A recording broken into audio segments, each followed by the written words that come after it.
It's time for the podcast. Yeah, the podcast is starting. What's a podcast? It's all gonna be alright in the end. It's gonna be alright. And if you've got some worries, my dear little friends, please rest your busy minds, because it's finally time for stories from now and then. Hello, kids, and welcome back to Stories from Now and Then. My name is Captain Blunderface, and today is Take Your Kid to the Old Library Day, so I have brought my very own... No, I do it. Okay, yeah, go ahead. I am Baby Blunderface. Yeah. And I am 4. This is the old library. You have to be quiet in here. But we can talk for the podcast. That's exactly right. Yes, I know it's right. Dipper Cat is sitting in the wrong spot. Oh, I thought he always sits there. He needs to sit by the window Why is that? because he wants to watch the squirrels. See, Daddy? I guess you're right. He actually moved. You have to hold the microphone with 2 hands. Well, I try not to touch the microphone, sweetie, because I don't want to get that sort of cupped mic boxy tone, you know? Nope, I have no idea. Today's episode is dedicated to 2 very special listeners of the show. We have Evangeline and Delaney in Windsor, Ontario. They are big fans of the show, and we really appreciate you listening. Their favorite quote from the show is... What's a podcast? And so, Evangeline and Delaney, this episode is for you. Oh, and it looks like we just got a message from our sponsor. Today's episode is sponsored by Guestgetter. They help restaurants bring in guests and keep them coming back. Which is great because I personally forget where I'd like to eat unless someone reminds me. Check them out at guestgetter.co. So, Baby Blunderface, what do you think? Is it time? Nicola, we're ready for you. Today's story is one that I read when I was a little girl, and I really loved it. It is quite a long story, so we've had to shorten it a bit because we've only got so much time. But if you want to read the whole story, I'm sure you can find it at your local library. It's written by a man called George MacDonald, and he was very special because his writing inspired some very famous authors who wrote things like The Chronicles of Narnia and The Lord of the Rings. I hope you like this story too. The Princess and the Goblin, Part 1. High on the side of a wild mountain stood a large old house where Princess Irene lived. It was not quite a castle, though it was grand enough to seem like one to anyone who saw it from far below. Clouds often drifted past the windows, and the wind sang softly around the stone walls. Princess Irene was 8 years old, with bright eyes and a curious mind. Her father, the king, was often away on journeys, so Irene lived mostly in the mountain house with nurses, servants, and guards to care for her. Although many people were always nearby, Irene often felt lonely. So she explored. She loved wandering through long hallways, climbing staircases, and peeking into rooms she had never seen before. One rainy afternoon, when the mist pressed against the windows and the house felt unusually quiet, Irene found a staircase she had never noticed before. It twisted upward through a narrow tower. Curious, she climbed, and climbed, and climbed. At last, she reached a small hallway at the very top of the house. There she heard a soft humming sound. It was gentle and steady, like someone singing quietly while they worked. At the end of the hallway stood a little door. Irene opened it. Inside was the strangest and loveliest room she had ever seen. Sunlight streamed through a high window, though the sky outside was grey. The room felt warm and peaceful, and sitting beside a spinning wheel was a beautiful old lady. Her hair shone silver like moonlight, and her face looked both old and young at the same time.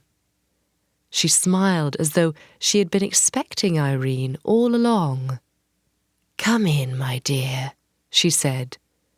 Irene stepped closer. "Who are you?" she asked. "I am your great-great-grandmother," said the lady. Irene looked puzzled. She had never heard of any grandmother living in the tower, but the lady's voice was so kind that she was not afraid. The spinning wheel turned gently beside her, making the soft humming sound Irene had heard. A thread ran through the old lady's fingers. It was the finest thread Irene had ever seen, so delicate it almost disappeared in the light. "What are you making?" Irene asked. "A thread for you," said her grandmother. "For me?" "Yes, you may need it one day." Irene watched carefully. The old lady wound the shining thread onto a tiny ring. "It will help you when the time comes," she said. Irene did not fully understand, but she trusted the old lady.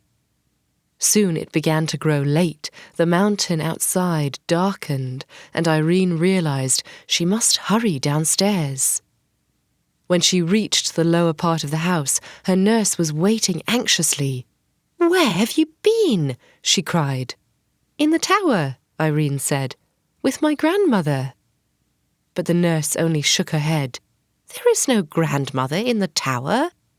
Irene said no more, but she knew what she had seen.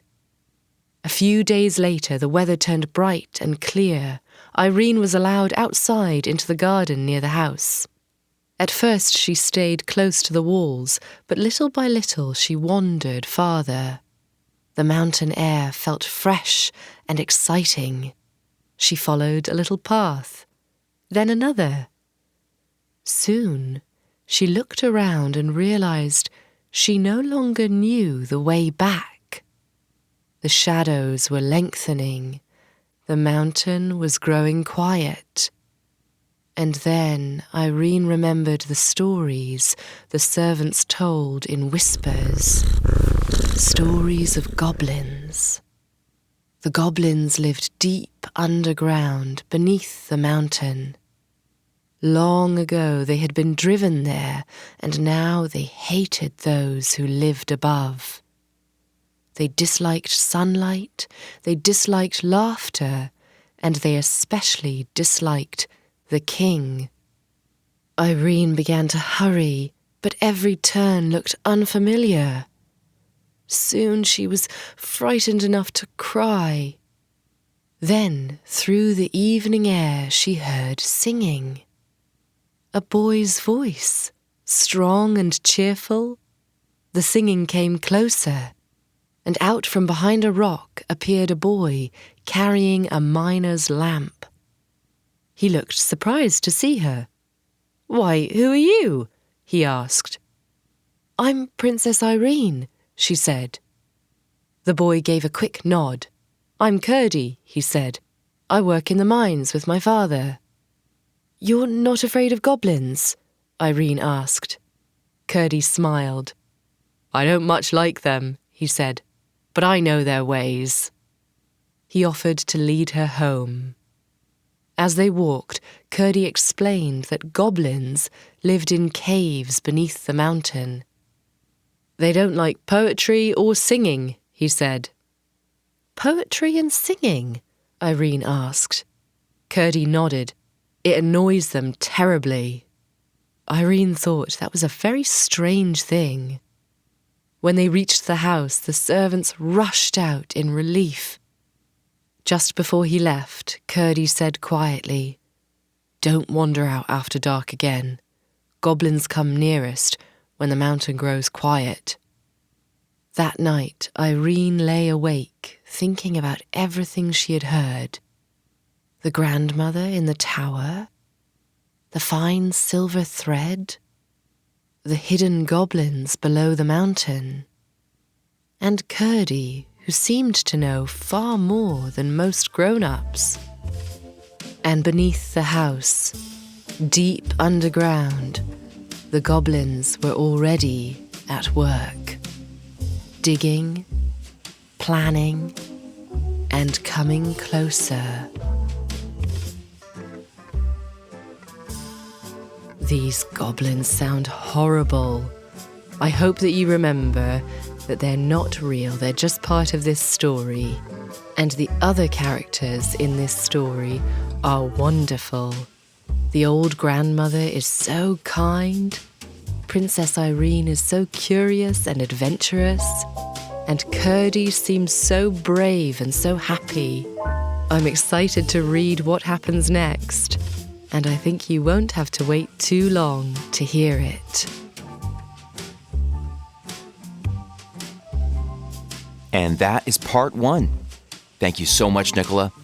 Baby Blunderface, what did you think? I like it, but what happens next?